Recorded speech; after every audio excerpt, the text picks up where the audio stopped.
মাস বন্ধ থাকার পর পুনরায় আগরতলায় অবস্থিত বাংলাদেশ সহকারী হাই কমিশনার অফিসে শুরু হলো ভিসা প্রদান প্রক্রিয়া।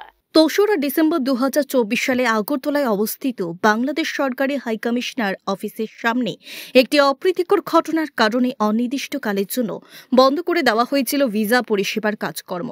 আজ প্রায় দীর্ঘ ২ মাস ২ দিন বাদে পুনরায় চালু হলো ভিসার কাজকর্ম।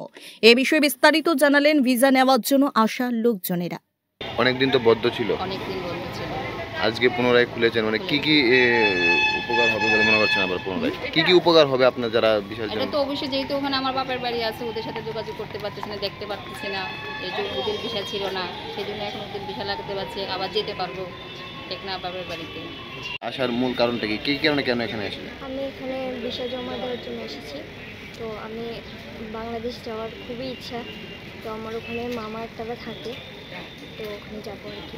অনেকদিন যাবত ভিসা কার্যক্রম বন্ধ আছিল, আজকে অনেকদিন যাবত করে খোলা হয়েছে।